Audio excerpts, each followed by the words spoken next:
Bapak Ibu, dan tidak hanya itu, mudah-mudahan kelak juga Allah izinkan kita bisa bertemu dengan Rasulullah dalam surganya. Amin ya rabbal alamin. Bapak dan Ibu yang berbahagia, pada pagi hari ini saya senang sekali bisa hadir di Masjid Al-Falah ini. Memang kalau setiap subuh itu saya biasanya sholatnya di Musala Aldana, musalanan warna biru di tepi Labuah. Dan seperti biasa kita di situ melaksanakan kajian Rijalul Haul Rasul namanya. Kajian tentang menapaki kembali sirah nabawiyah, perjalanan-perjalanan perjuangan Rasulullah dalam menegakkan agama ini, sehingga kita berharap tumbuh rasa cinta di hati anak-anak kita dan di hati kita semua terhadap Rasulullah Muhammad SAW. Bagaimana rasa cinta dan rindu itu bisa hadir dalam hati kita, sementara kita tidak pernah tahu bagaimana perjuangannya, bagaimana tapak-tapak perjalanannya seperti itu.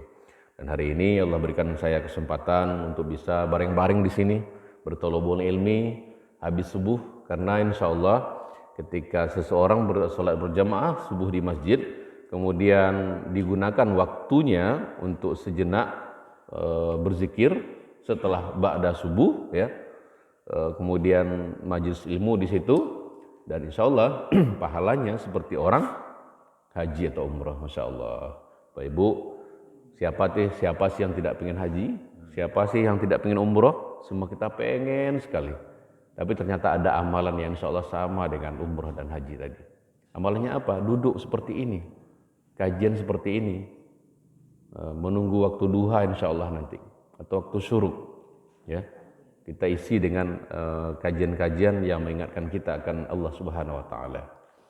Dan saya berdoa mudah-mudahan duduk kita di sini, helaan nafas, setiap helaan nafas kita di sini Bapak Ibu, mudah-mudahan Allah catat sebagai ibadah insyaallah.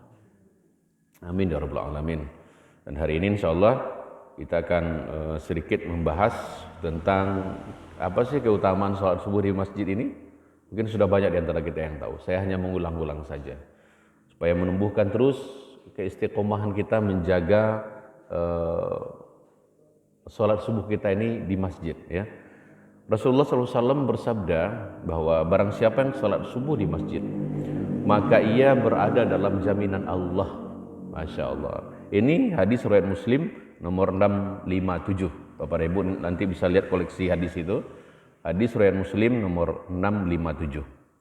Barang siapa yang sholat subuh, maka ia berada dalam jaminan Allah. Apalagi bapak-bapak wajib itu sholat subuh di masjid, wajib, tidak ada tawar-menawar. Kalau ibu-ibu memang tidak ada kewajiban mereka sholat subuh di masjid. Tetapi ketika mereka berkenan menembus dinginnya pagi, keluar dari balutan selimutnya, tentu itu jauh lebih baik. Karena sholat berjamaah itu 27 kali lipat insya Allah. Nah Bapak dan Ibu, ada berapa keutamaan insya Allah, ya, yang akan diberikan. Jadi orang-orang yang sholat subuh berjamaah di masjid itu mendapat perhatian khusus dari baginda Muhammad SAW. Yang pertama, pahala salat malam satu malam penuh, ya. Jadi diriwayatkan oleh Muslim dari Utsman bin Affan, Rasulullah Muhammad SAW bersabda, barang siapa yang sholat subuh, maka barang siapa yang sholat subuh berjamaah, maka seakan-akan dia telah melaksanakan salat malam satu malam penuh. Hadis riwayat Muslim.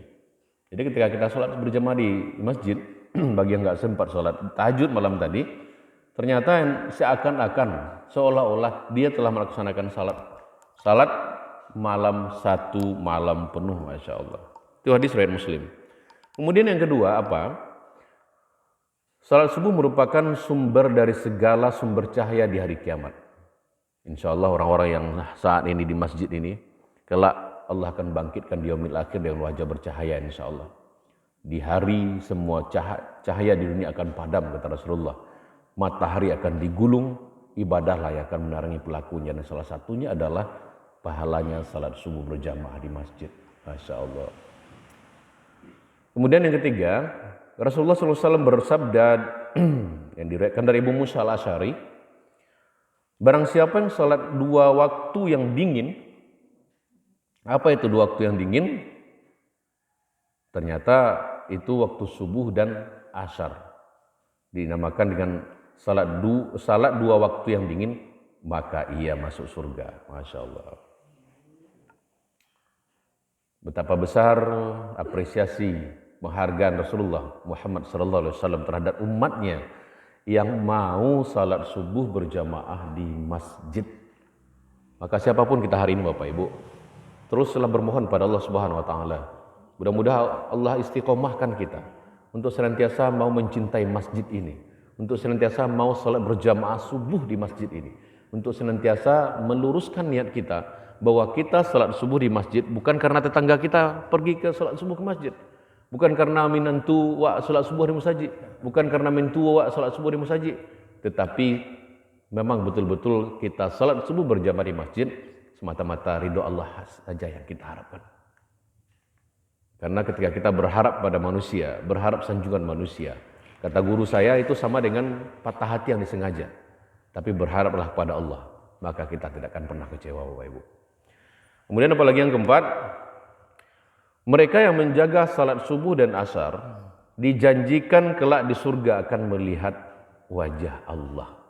Bapak Ibu, tidak ada kebahagiaan tertinggi dalam surga itu selain dari melihat wajah Allah. Pengen enggak Bapak Ibu Allah izinkan kelak bisa melihat wajahnya? Pengen tidak? Mau enggak? Hadis Rasulullah SAW diriwayatkan Bukhari dan Muslim dari Jarir bin Abdullah radhiyallahu anhu berkata, kami sedang duduk bersama Rasulullah ketika melihat bulan purnama. Beliau berkata, sungguh kata Rasulullah, kalian akan melihat Rabb kalian sebagaimana kalian melihat bulan yang tidak terhalang dalam melihatnya. Apabila kalian mampu, janganlah kalian menyerah dalam melakukan salat sebelum terbit matahari. Apa itu salat sebelum terbit matahari? Salat subuh berjamaah dan sebelum terbenam matahari. Apa itu sebelum terbenam matahari? Asar. Maka lakukanlah. Dan ini sahih. Bukhari dan Muslim itu tidak diragukan kesahihan hadisnya. Itu yang keempat, insyaallah. Yang kelima, berada di bawah lindungan Allah Subhanahu wa taala. Rasulullah SAW memberi janji, bila salat subuh berjamaah dikerjakan, maka Allah akan melindungi siapapun yang mengerjakannya seharian penuh. Titik.